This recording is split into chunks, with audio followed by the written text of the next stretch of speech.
सामने लिखिए आपने क्यों सेव किया है, पर्पस क्या है। मेरी माँ की एक आदत थी, अब मेरी माँ दुनिया में नहीं है, मैं जो कहने जा रहा हूँ उनको बुरा लगेगा, लेकिन फिर भी मैं आपसे कह रहा हूँ। अभी दिवाली गई है, हर दिवाली में हम घर की सफाई करते थे और जंक बाहर निकाल देते थे। हम बड़ी खुशी होती थी कि इतना जंक घर से बाहर जा रहा है। जब पूरा घर साफ हो जाता था, माँ उस जंक को ध्यान से देखती थी, उसमें से केवल 10% कबाड़ी को देती थी, 90% हमें बोलती थी वापस स्टोर में रखो। हम पूछते थे माँ स्टोर में क्यों रखना है, तो माँ एक बड़ा ही लॉजिकल आंसर देती थी, उसकी तरफ देखते हुए, कभी काम आएगा। पर वो कभी काम नहीं आया। मेरी माँ ने आधा होमवर्क किया, कभी काम आएगा। हम लोग पैसे के साथ भी ऐसा ही करते हैं, हम सेव करते वो तय नहीं करते हैं कि कब काम आएगा, और वो पैसा कभी काम नहीं आता। So what is the first thing you have to do in investing is, जो पैसा आपने बचाया है उसके सामने एक काम करना है कि ये पैसा खर्च कब करूंगा। अगर आपने एक काम कर दिया ना, आपका इन्वेस्टमेंट पोर्टफोलियो सेफ हो जाएगा। दुनिया में सेफ्टी नहीं है। हेलन केलर एक बड़ी मजेदार बात कहती है, बहुत ही मजेदार बात कहती है। जब मैंने इनके बारे में ये पढ़ा, मुझे लगा इनसे अच्छा समझाने वाला व्यक्ति दुनिया में नहीं है। हेलन केलर के बारे में आप जानते हैं? When she was a kid of 2 years, she lost all 3 things. ना देख सकती थी, ना बोल सकती थी, ना सुन सकती थी। सोचिए आपके पास एक 2 साल का बच्चा है जो ना देख सकता है, ना बोल सकता है, ना सुन सकता है। उसको आप ABCD अल्फाबेट सिखा सकते हैं? नहीं सिखा सकते। आप बोलेंगे बेटा बोलो ये, वो बोलेगा नहीं। आप बोलेंगे देखो बेटा ये, वो देख नहीं सकता। आप कहेंगे बेटा सुनो ये, वो सुन नहीं सकता। तो उसको भी एक टीचर मिलता है जो उसको हेलन केलर बनाता है। हेलन केलर एक मजेदार बात कहती है, if you want safety in your life, if you want security in your life and investment, this is not wrong. मेरी लाइफ सेफ हो, मेरा पैसा सेफ हो, ये सोचना गलत नहीं है। तो गलत क्या है? वो कहती है गलत ये है कि it is not there in प्रकृति, it's not there in nature. Nature में कुछ भी सेफ नहीं है। अब आप सेफ रहना चाहते हैं तो आपको सेफ्टी खुद ही क्रिएट करनी होगी। तो आपका पोर्टफोलियो, कोई इन्वेस्टमेंट दुनिया में सेफ नहीं है दोस्तों, उसको आप ही को सेफ बनाना है। आप सेफ कैसे बनाएंगे उसको? आप सेफ बनाने का एक सिंपल तरीका है कि जो मैंने पैसा बचाया है इसको खर्च कब करना है। आशीष भाई साहब जब भी बात करें उनको ये मत कहिए कि ये पैसा मुझे इन्वेस्ट करना है, उनसे कहिए कि पैसा मुझे कब वापस चाहिए। जितने ईमानदारी से आप ये जवाब देंगे उतना अच्छा वो आपको पोर्टफोलियो बनाएंगे। अब आप परिवार के साथ बैठे हैं, 100 रुपये आपने बचाया है, किसी ने आपको बोला कि मुझे ये पैसा 3 महीने के बाद 5 रुपये चाहिए। वो 5 रुपये म्यूचुअल फंड के लिक्विड फंड्स के अलावा कहीं नहीं जाने चाहिए। That's the only place you should invest, और कहीं वो इन्वेस्ट मत कीजिए। कोई बोलेगा मुझे 10 रुपये 1 साल के बाद चाहिए, let it go to short term bond funds, medium term bond funds. ये पैसा मुझे 3 साल के लिए चाहिए, बॉन्ड फंड्स। ये पैसा मुझे 5 साल के बाद खर्च करना है, hybrid funds, date oriented hybrid funds. ये पैसा मुझे 7, 8, 9 साल के बाद में खर्च करना है, इक्विटी ओरिएंटेड हाइब्रिड फंड्स। ये पैसा मुझे 15, 20 साल के बाद खर्च करना है, डाइवर्सिफाइड इक्विटी फंड्स। खत्म, कागज पे लिख दिया आपने। अब बाजार के अंदर 20% भी फॉल हो गया ना, तब भी आपको रात को नींद आएगी। आप जानते हैं नींद क्यों आएगी? क्योंकि आपने वो पैसा डाला है जो आपको अभी जरूरत नहीं है, और कागज पे लिखा हुआ है। आप उसको पढ़ेंगे और आपको नींद आ जाएगी। मैं बहुत मजेदार बात आपसे कहने जा रहा हूँ, इस चीज को आप समझिएगा। मेरी शादी हुई तब मुझे बात समझ में आई। मेरी शादी 8 तारीख को हो रही है, छोटा घर है, पंडित जी आ गए। पंडित जी 2 दिन पहले आ गए, और 6 तारीख को पंडित जी ने हवन का जगह बना दिया कि आज हवन होगा। मैंने कहा साहब आज कौन सा हवन होगा, शादी तो 2 दिन के बाद है, 8 तारीख को है। कि आज बड़ा हवन है, शादी से भी बड़ा हवन है। कि क्या हवन है? बोलते हैं आज शांति मंत्र का पाठ होगा, शांति यज्ञ होगा, गृह शांति यज्ञ होगा। मैंने पूछा साहब ये क्यों जरूरी है? तो शास्त्र कहते हैं, वो कहते हैं शास्त्र ये कहता है कि जब शादी का मतलब होता है पाणी ग्रहण, 2 व्यक्ति का मिलन होता है, 2 परिवारों का मिलन होता है। जरूरी नहीं है कि आप वृद्धि करेंगे, वृद्धि आप तब करेंगे जब आपके विचार मिलेंगे।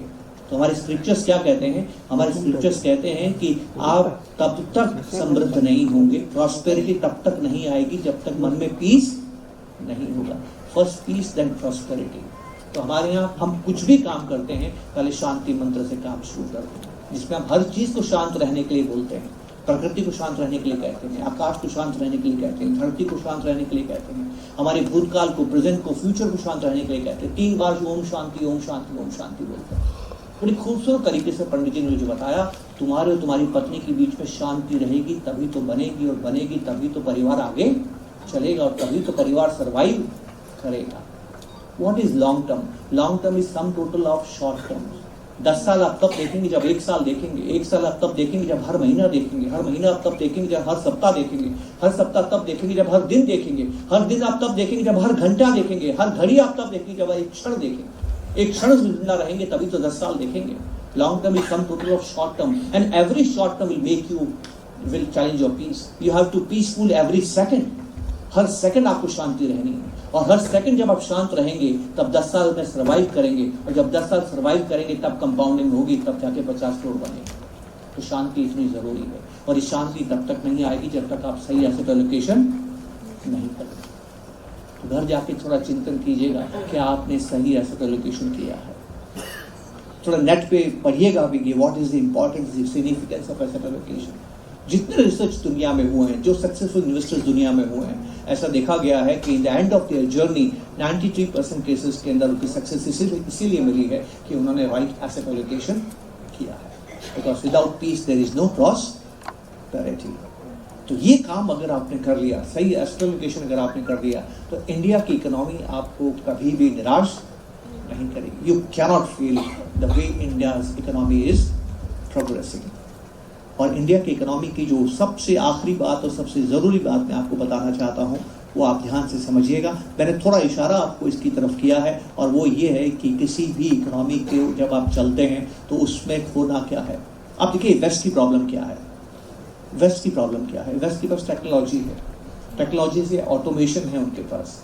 ऑटोमेशन में मशीनें सारे काम आपको कर सकती हैं, पर मशीनें ट्रांजैक्शन नहीं करती हैं। जब आप एक लेबर से जूता बनवाते हैं तो आपको फ़ायदा क्या होता है आप जानते हैं? लेबर आपको जूता बना के देता है, और जो जूता आपने बनाया उसको खरीद भी लेता है। मशीन आपको जूता बना के देती है लेकिन उसको खरीदती नहीं है। चीज़ें बनाना बड़ा काम नहीं है दोस्तों, चीज़ों का बिकना बड़ा काम है। तो खर्चा पहले आता है कि इनकम पहले आती है? सोचते हैं चलिए इस बात को। जिस दिन आप पैदा हुए थे अपने माँ बाप के लिए क्या लेके आए थे? खर्चा। तो आपकी ज़िंदगी में खर्चा पहले आया कि इनकम? इनकम हमेशा खर्चे के पीछे आती है। दुनिया में कोई भी नेशन, किसी अच्छी टेक्नोलॉजी हो, कितना अच्छा इंटेलिजेंस हो, सब कुछ देश के पास हो, अगर खर्चा करने की ताकत नहीं है तो इकोनॉमी ग्रो नहीं कर सकती।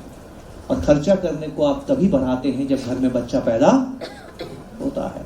तो यहाँ पर भी देखिए हमारे स्क्रिप्चर्स कितने शानदार हैं। आप सोचेंगे मैं बार बार स्क्रिप्चर्स की बात क्यों करता हूँ? सुनिए इसका कारण क्या है। इसका कारण ये है कि जब तक अंग्रेज हिंदुस्तान में नहीं आए थे, दुनिया में सबसे अमीर देश कौन सा था आप जानते हैं? इंडिया। क्यों? क्योंकि इंडिया के अंदर स्क्रिप्चर्स में इकोनॉमिक्स है, हमारे शास्त्रों में इकोनॉमिक्स है।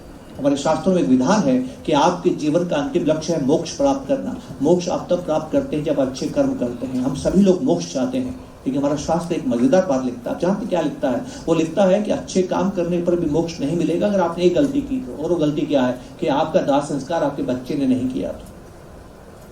तो हमारे नियोग की व्यवस्था थी, हमारे यहाँ दत्तक पुत्र की व्यवस्था थी।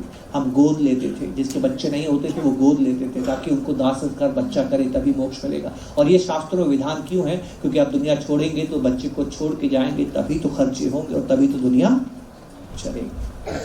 कितनी इंटरेस्टिंग बात है ना। तो हर देश में जो ग्रोथ डीग्रोथ हो रही है, जापान 30 सालों से ग्रो नहीं किया है क्योंकि 30 सालों से सोसाइटी डिक्लाइन कर रही है। हर साल जापान के अंदर उनकी आबादी कम हो रही है। हर महीने 12,000 से उनकी आबादी कम हो रही है। जब आपकी आबादी कम होती है तो समाज में एजेड लोगों की संख्या बढ़ती जाती है, और एजेड खर्चा नहीं करते हैं, वो बचे हुए पैसे को ही इस्तेमाल करते हैं।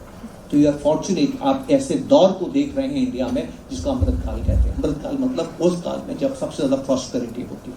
Next 20 years are super years for India. लेकिन जो प्रॉब्लम दुनिया में है वो इंडिया में भी आएगी। इंडिया में क्यों आएगी? क्योंकि इंडिया में कमाने के बहुत मौके मिल रहे हैं। जब कमाने के मौके मिलते हैं तो बच्चे आपको अच्छे नहीं लगते हैं क्योंकि आपसे समय मांगते हैं।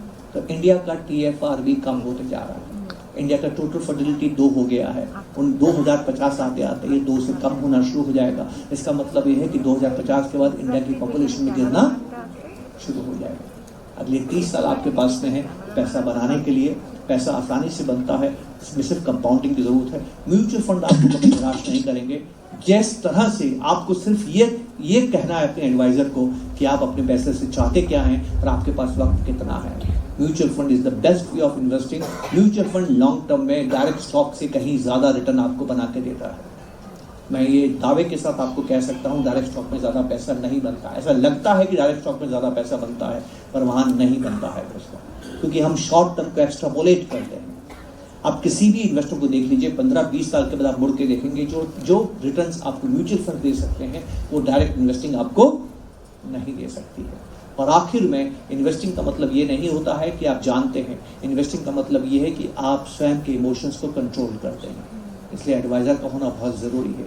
अर्जुन युद्ध इसलिए नहीं जीते थे कि वो अच्छे योद्धा थे, अर्जुन युद्ध इसलिए जीते थे कि उनके पास एडवाइज़र था।